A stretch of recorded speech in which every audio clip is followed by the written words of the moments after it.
Buongiorno a tutti, la piccola gatta Sofì vi saluta, è la mia piccola gatta Sofì, guarda nel teleschermo, vuoi fare ciao ciao con la manina, eh?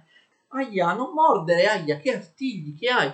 Sofì, dobbiamo parlare della grande guerra del nord, della Svezia, della Russia, argomenti un po' difficili del 600. Non ti piacciono le mie video lezioni? Va bene, se ne vuole andare, si sta ribellando, allora lasciamo andare a giocare. Vai Sofì.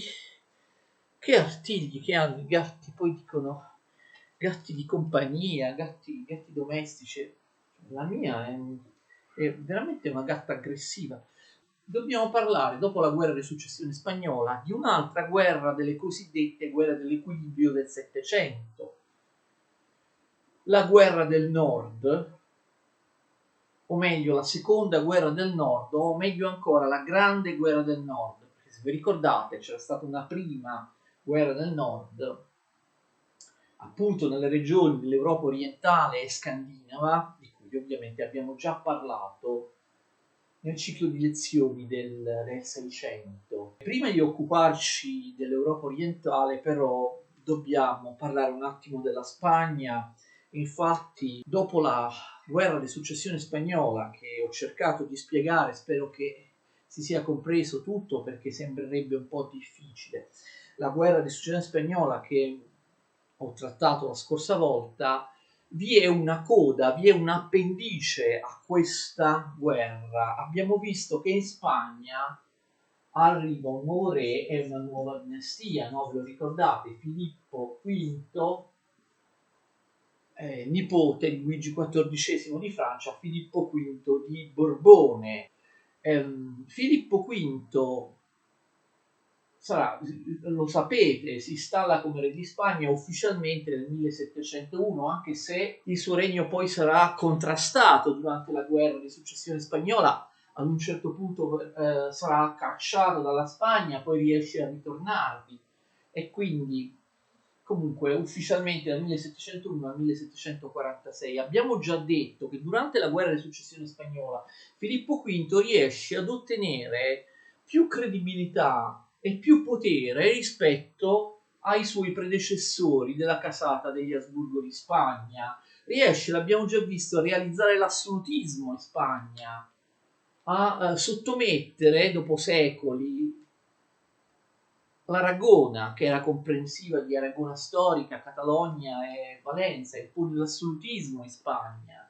Filippo V cerca di fare delle riforme, lui arriva in Spagna, lui è francese, è fortemente colpito, fortemente deluso dalla situazione che lui trova in Spagna. Spagna è un paese arretratissimo, l'abbiamo già detto parlando della crisi della Spagna nel 600, magari lo ripetiamo, almeno in sintesi. L'agricoltura spagnola era arretrata, era poverissima, non vi erano tecnologie, moltissime terre erano incolte, abbandonate, perché appartenevano a ceti parassitari che non le sfruttavano, non le facevano lavorare, anche volendo venderle a qualcun altro. C'era il privilegio feudale dell'inalienabilità, e quindi anche se un borghese ricco avesse voluto comprarle, poi perché far fruttare la terra, investire nella terra, nelle manifatture? C'erano delle tasse, un sistema burocratico farraginoso, tasse troppo alte che scoraggiavano gli investimenti.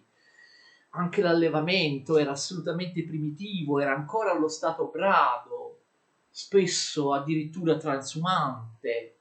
Le industrie non c'erano, le manifatture spagnole erano tutte fallite, tranne qualcosa nei dintorni di Barcellona. La Spagna si riforniva di tutte le merci che non riusciva a produrre al suo interno, acquistandole da mercanti stranieri a prezzo molto alto, perché la Spagna era afflitta da una secolare inflazione.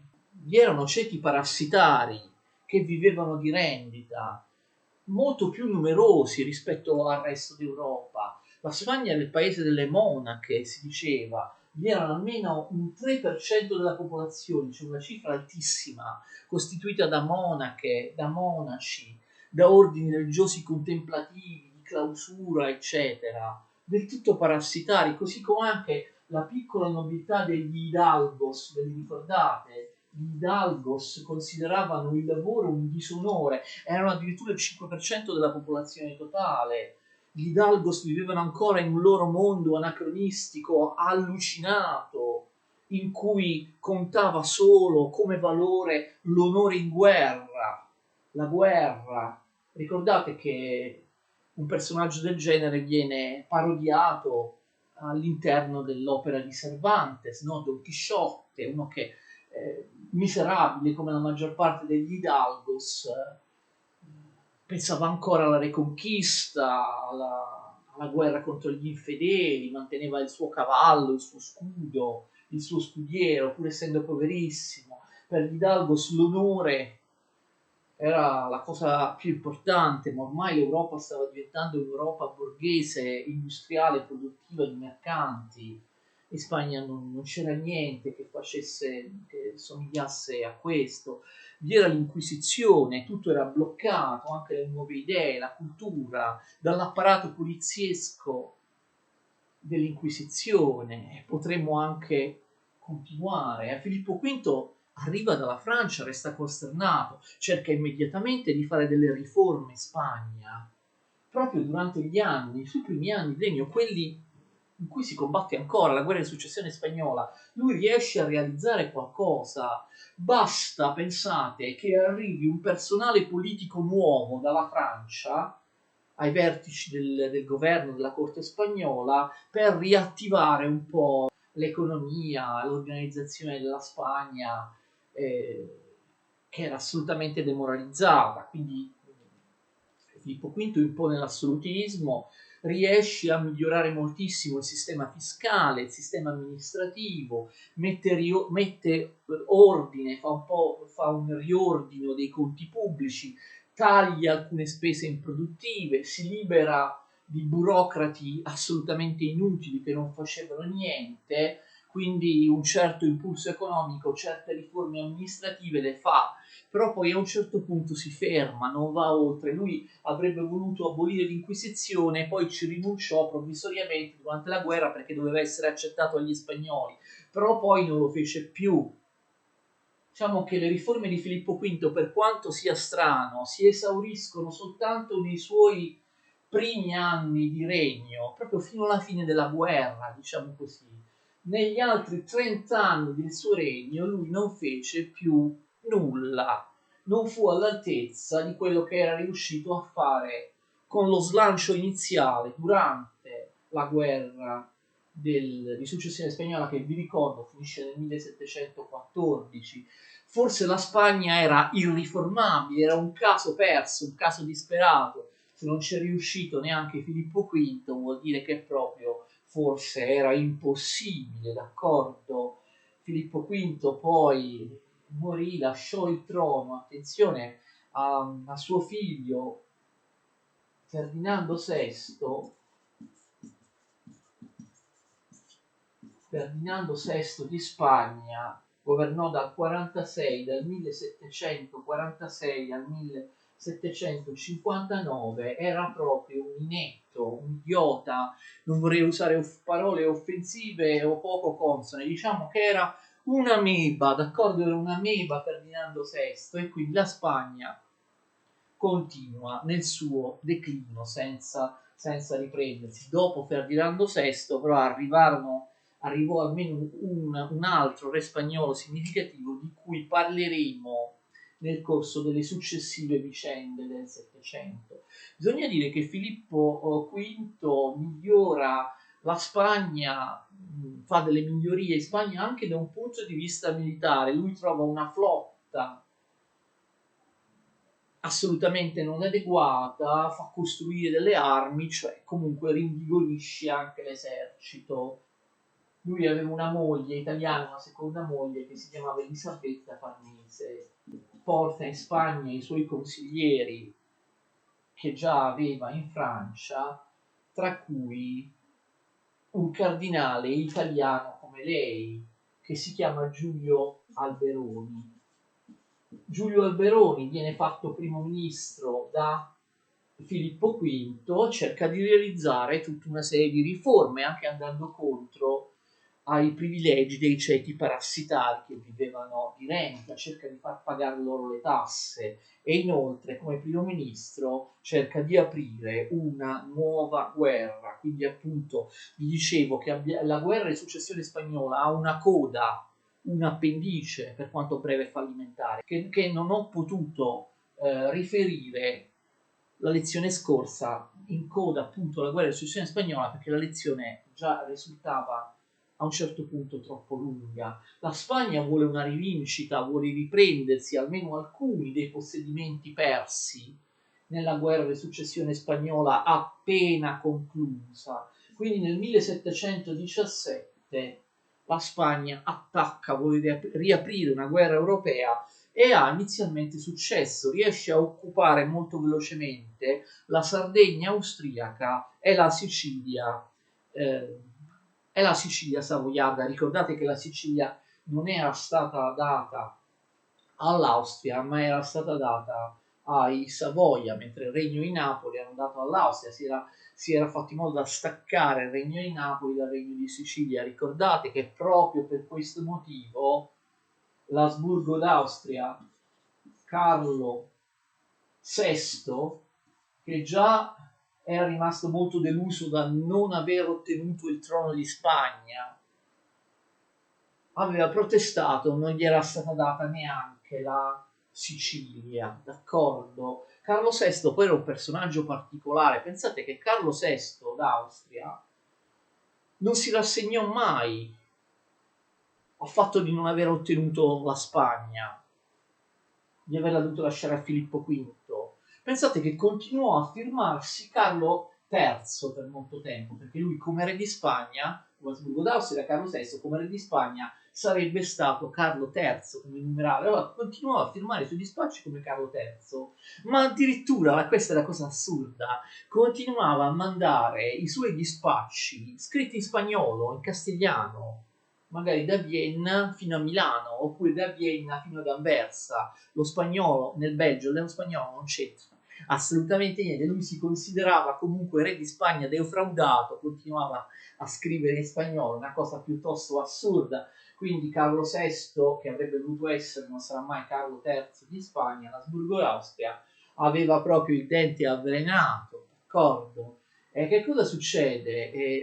La Spagna inizialmente ha dei successi, però ovviamente la possibilità di avere una rivincita sulla guerra di successione spagnola appena persa era strettamente collegata all'ipotesi di costituire un'alleanza europea contro l'Austria.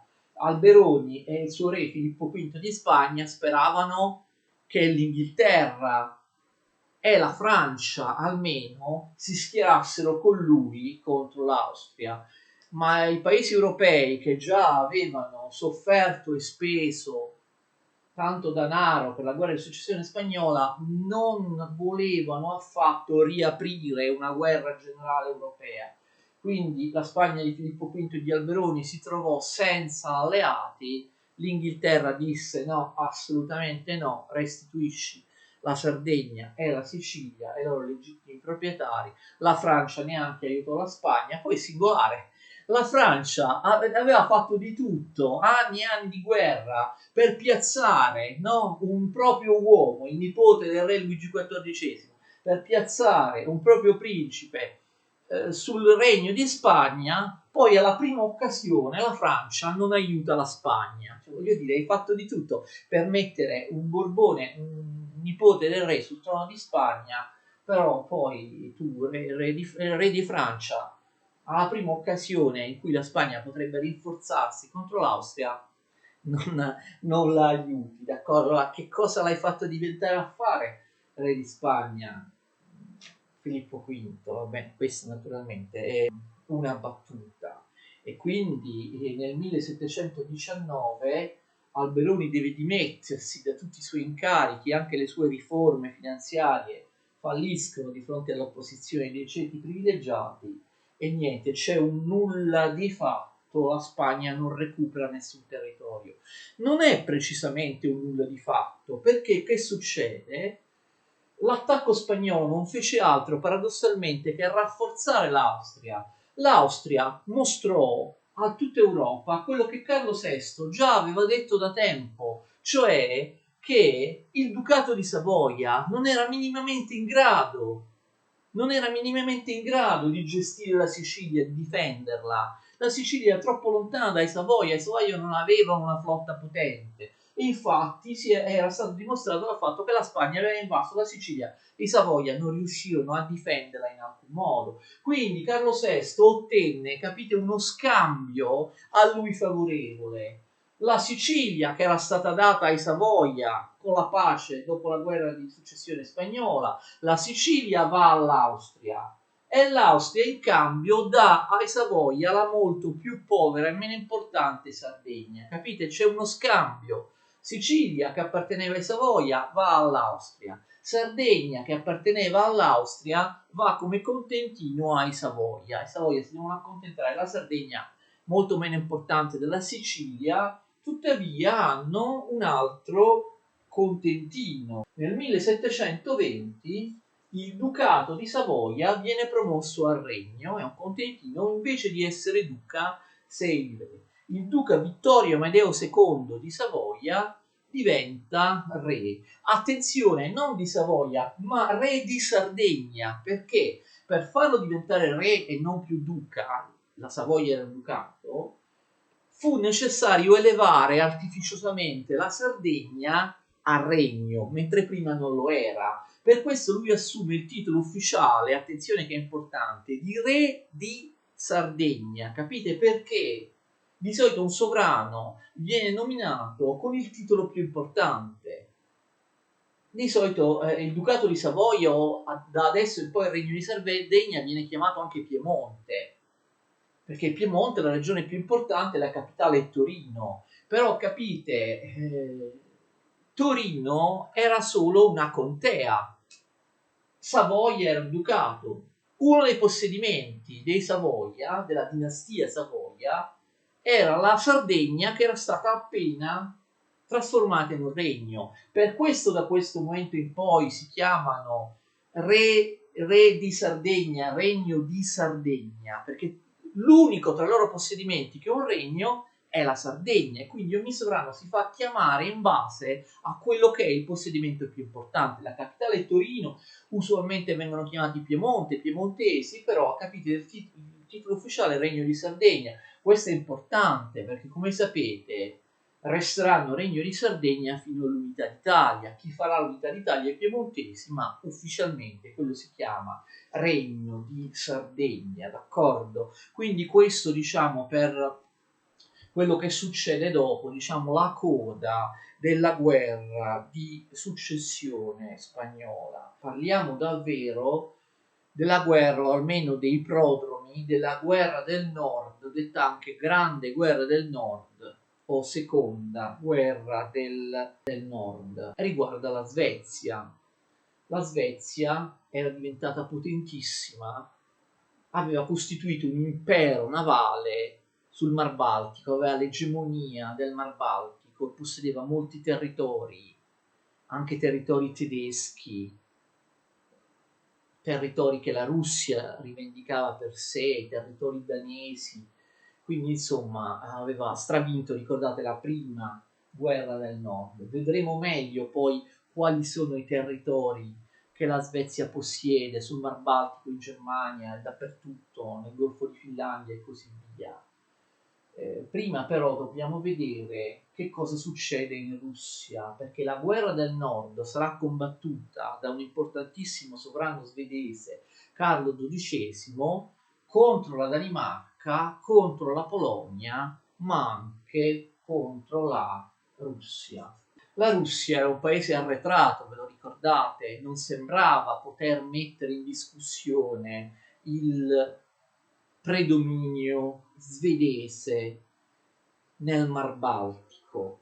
Vi ho anche elencato, ricordate, tutti gli zar russi della famiglia dei Romanov che presero il potere in Russia nel 1613. Non era propriamente una dinastia ereditaria, vedremo che anche in seguito non lo sarà. La Russia era un posto di barbarie il sistema di successione al trono della Russia era un sistema barbaro, somigliava molto a quello dell'impero ottomano. Succedeva che uno zar moriva, tra tutti i suoi parenti, tra tutti i suoi eredi, chi riusciva a uccidere tutti gli altri diventava zar, cioè era un metodo assolutamente barbaro, non c'era un sistema di successione. Moriva uno zar, chi riusciva militarmente o diplomaticamente a prenderne il posto, a impedire agli altri parenti e eredi di farlo, spesso anche uccidendoli, diventava lo zar. Guardate che nell'impero ottomano era la stessa cosa con il sultano, soltanto che il sultano aveva moltissimi figli proprio perché poteva avere molte mogli secondo l'uso musulmano. In Russia succede sempre, in generale anche in seguito, anche nel seguito del 700, l'Ottocento, la famiglia Romanov era tristemente famosa per questo, si attirava le ironie di tutta Europa. La famiglia Romanov era costituita da personaggi, parenti che si ammazzavano continuamente tra di loro attraverso intrighi di palazzo, così via. E molto spesso qualcuno ammazzava anche lo zar regnante per prendere il suo posto, d'accordo? Quindi era una caratteristica. Allora che cosa succede? Ve lo ricordate lo zar Alessio? Io ve l'ho nominato nelle lezioni riguardanti il 600. Lo zar Alessio aveva un primo figlio che si chiamava Fyodor II, che si scrive Fed con due puntini, ma si legge Fyodor II, d'accordo? Fyodor II regnò in Russia fino al 1682, perché morì, ci mette una croce, nel 1682 e noi fin qua eravamo arrivati, se vi ricordate, con la storia della Russia. Allora, l'erede di Fyodor II avrebbe dovuto essere forse suo fratellastro Pietro, d'accordo? Che avrebbe dovuto assumere il ruolo, il numerale, il titolo di Pietro I, zar di Russia. Pietro però quando muore Fyodor II aveva soltanto 10 anni e quindi la solita congiura di palazzo tra parenti, tra i Romanov. Lui aveva un altro fratellastro che si chiamava Ivan, che prese il potere al suo posto anche grazie all'appoggio e agli intrighi di un'altra sorellastra che si chiamava Sofia, d'accordo? Gli Strelizzi, vedo se riesco a scrivere, Strelizzi, cioè la guardia armata del Cremlino a Mosca, gli Strelizzi spesso decidevano loro, esattamente come nell'impero ottomano, decidevano i giannizzeri chi ammazzare, chi far andare al trono. Una rivolta degli Strelizzi, istigati da Sofia, priva Pietro del potere e fa andare al trono al suo posto il fratello Ivan, d'accordo? Questo succede nel 1682, quando Pietro ha già 10 anni. Ivan governa, Ivan era soltanto un fantoccio nelle mani di Sofia, l'altra sorellastra di Pietro. Sofia di fatto usurpa il potere e governa al posto di Ivan. Nel frattempo, attenzione, Pietro non viene ammazzato, lo mandano però in esilio e lo mandano al confino interno, in un piccolo villaggio agricolo vicino Mosca, dove c'era anche un fiume, d'accordo? Quindi lui resta lì, diciamo, una condizione di semiprigionia, confinato, mentre gli altri due, Ivan e Sofia, gestiscono il trono al suo, al suo, um, al suo posto e lavora proprio come un contadino, come un falegname, come un carpentiere. È un caso veramente unico di principe, di erede al trono, appartenenti ad una dinastia importante, che ebbe una formazione contadina, cioè visse imparando a fare lavori manuali perché era confinato in questo villaggio e lui era ben contento di farli, non rinnegò mai questa sua formazione manuale contadina. Peraltro era molto bravo, Pietro era molto robusto. Pietro era alto più di 2 metri, cosa che era molto molto difficile nell'Europa di allora, l'altezza media era molto più bassa di quella di adesso.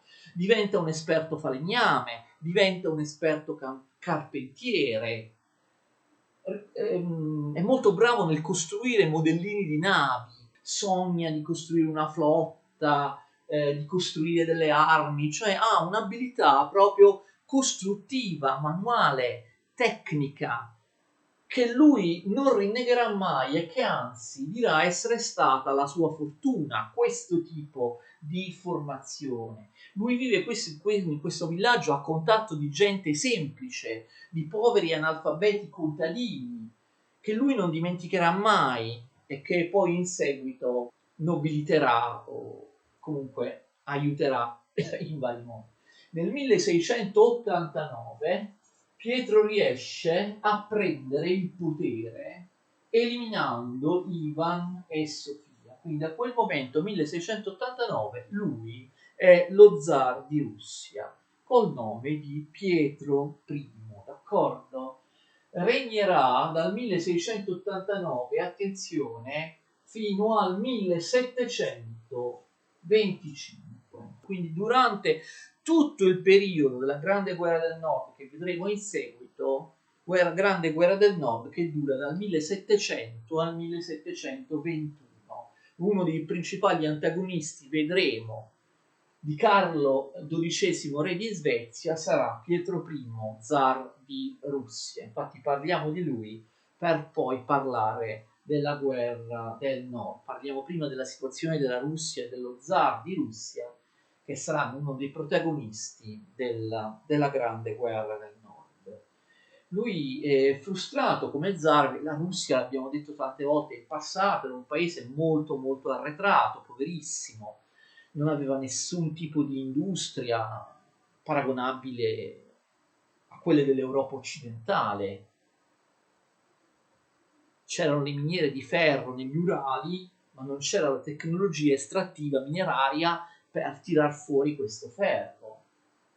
La Russia, ricordate, non aveva neanche uno sbocco al mare, non dovete pensare alla Russia di oggi, non aveva neanche uno sbocco al mare perché nel Mar Baltico tutti i territori erano posseduti dalla Svezia, oppure dalla Polonia, oppure dal Ducato di Brandeburgo, come vedremo nel dettaglio poi.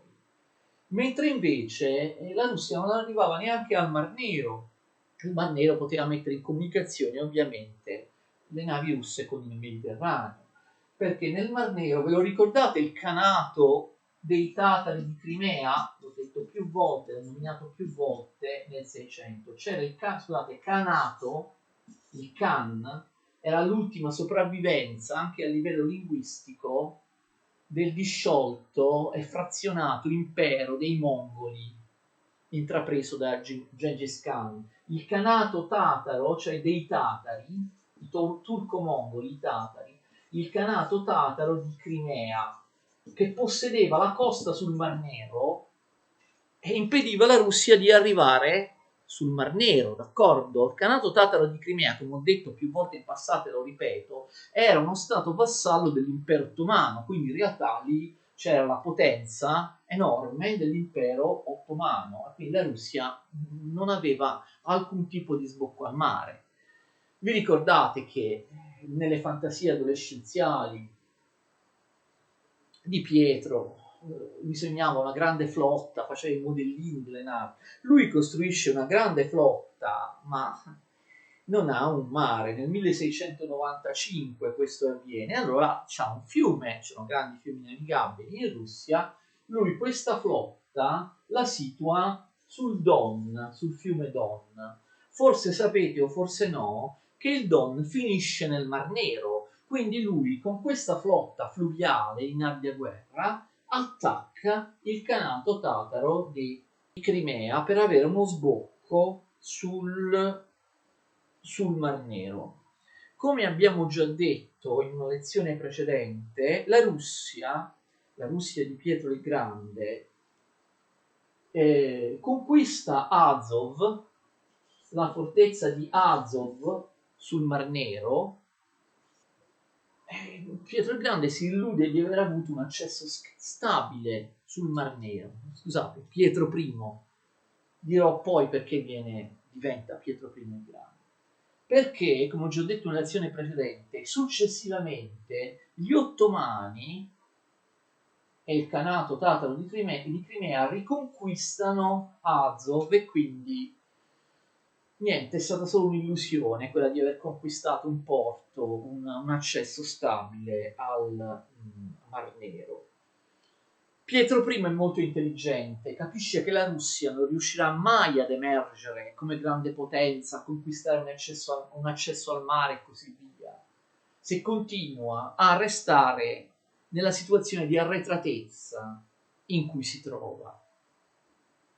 Allora che cosa fa? Lui vuole modernizzare il più possibile la Russia, renderla simile, da un punto di vista economico, non certo purtroppo da un punto di vista politico, renderla simile all'Europa occidentale.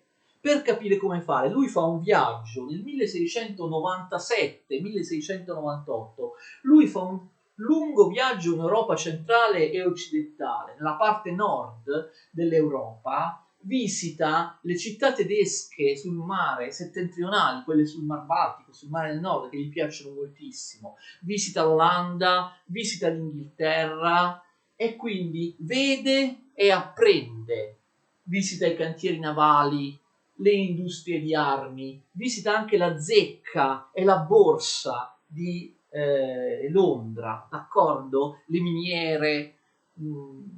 Addirittura pensate, durante questo viaggio, lui che aveva una formazione manuale, lavorò in incognito. Pensate che lavorò per alcuni mesi in incognito in un cantiere navale olandese. Nessuno sapeva che era lo zar di Russia. Si spacciò come un semplice operaio sotto falso nome, così come lui se ne intendeva perché lo sapeva fare, vedeva i falegnami, vedeva i carpentieri, vedeva gli ingegneri, i costruttori di armi, i costruttori di navi.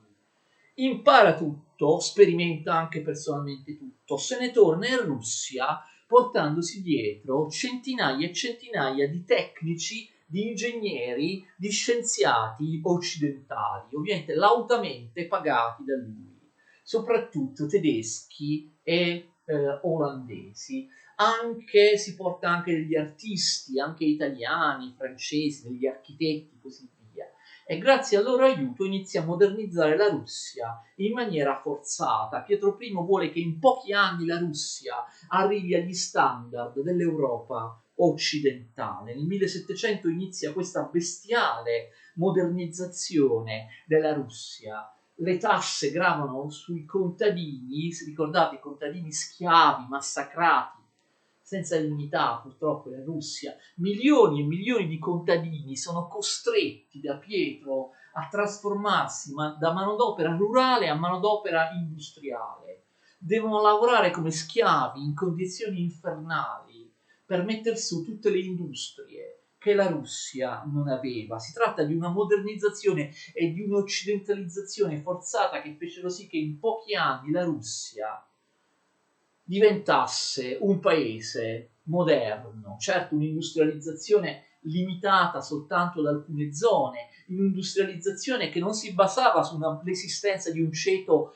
di una borghesia produttiva, una borghesia che non esisteva, un'industrializzazione fatta barbaricamente e barbaramente e autocraticamente dall'alto, su guida di un sovrano autocratico, di un sovrano dispotico più che assoluto, d'accordo?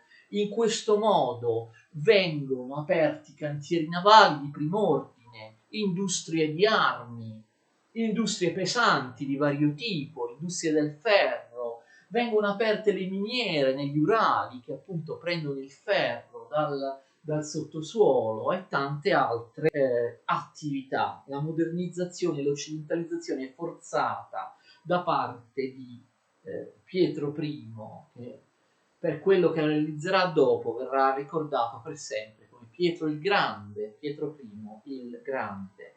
Lui adottò anche delle modeste riforme in campo sociale e culturale, molto modeste, per occidentalizzare la Russia. Per esempio adottò i numeri arabi, come in Europa occidentale, cambiò il calendario adesso lui adottò il calendario, gli anni si contavano dalla nascita di Cristo, come nel resto dell'Europa, mentre prima c'era il calendario bizantino che faceva iniziare, che contava gli anni a partire dalla presunta creazione del mondo nel 3000 e passa avanti Cristo. Però attenzione, Pietro I adotta non il calendario gregoriano, quello più moderno, ma essendo lui anticattolico, adotta il calendario giuliano, d'accordo? Quello precedente, quello che ancora paesi che lui aveva visitato come l'Inghilterra adottavano, però poi l'Inghilterra o altri paesi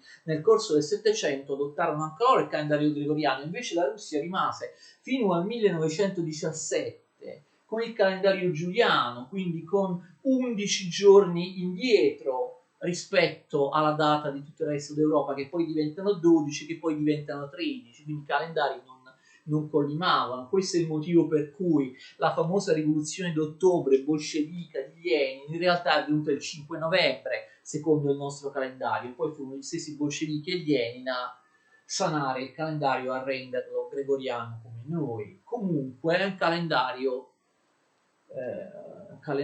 che si usava nel resto d'Europa, costringe i nobili, i boiari, che ricordatevi tanto si ribellavano allo zar, a vestire secondo l'uso occidentale, perché prima vestivano secondo l'uso mongolo, asiatico, avevano delle palandrani che arrivavano fino a terra, no? Lui impone che si vestano all'occidentale e che taglino le barbe. Pensate, avevano delle barbe lunghissime, lui mette la tassa sulle barbe, se non tagliate la barba, dice ai nobili, dovete pagare una forte tassa. Stabilisce un potere veramente assoluto, schiacciando le velleità di potere dei boiari, ma anche riducendo l'enorme potere e i privilegi dei monaci e del clero ortodosso, della Chiesa ortodossa.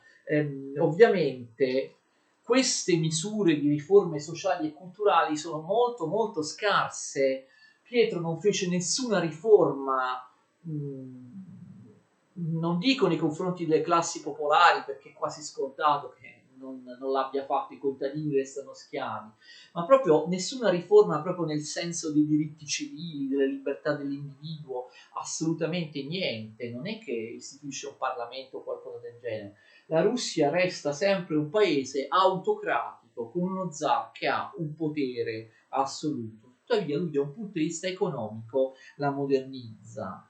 Il simbolo di questa modernizzazione lo conoscono tutti.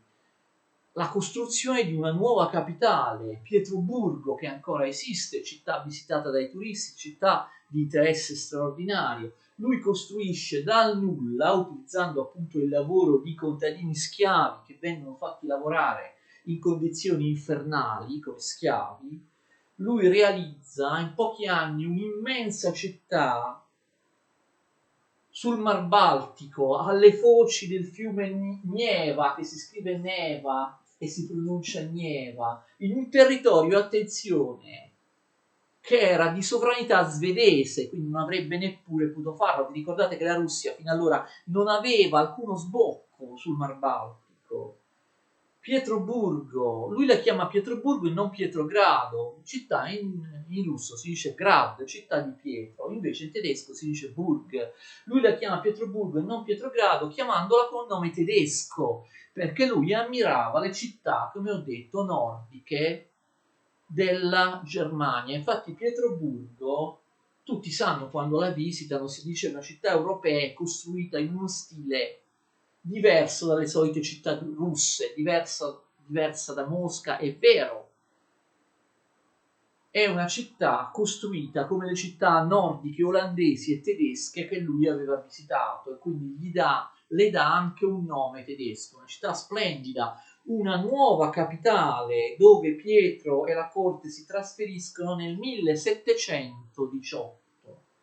Una città europea per lo stile, per come è costruito, ma una città europea nell'intenzione ovviamente giusta, corretta di Pietro I, perché è fisicamente più vicino all'Europa rispetto a Mosca che si trova nell'interno. Ovviamente da Pietroburgo tu puoi molto più facilmente che da Mosca, sia per via di terra, sia soprattutto per via di mare, perché sta sul Mar Baltico, arrivare facilmente sulle coste dell'Europa centrale, d'accordo? Volendo anche in Inghilterra, in Francia e così via.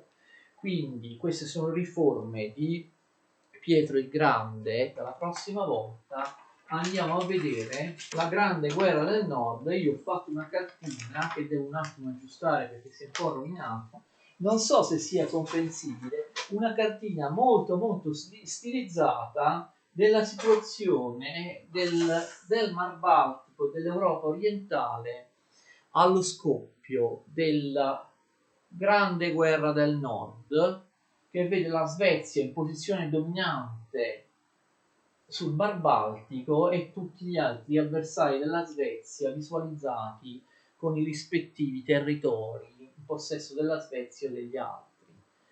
Parliamo della grande guerra del nord la prossima volta. Nel frattempo io devo aggiustare un po' la cartina perché è un po' rovinata, poi temo che non si veda niente. Va bene, comunque ci proveremo a visualizzare e indicare con precisione, con scrupolo, tutti i territori geograficamente rilevanti in questa guerra. Abbiamo già parlato di uno dei paesi antagonisti della Svezia in questa guerra, la Russia di Pietro I il Grande. Spero che vi sia interessata la storia di Pietro il Grande. Certo, un personaggio singolare, un personaggio molto importante, Pietro il Grande. Vi lascio con una domanda. Secondo voi la Svezia riuscirà a continuare nel suo espansionismo, nel suo imperialismo, nel suo militarismo e diventare davvero la potenza egemone in Europa orientale a tutti gli effetti? Oppure sarà sconfitta e sarà ridotta ad essere uno stato più o meno pacifico, non molto potente come in fondo la Svezia, come in fondo la Svezia è oggi? La risposta alla prossima puntata. Arrivederci.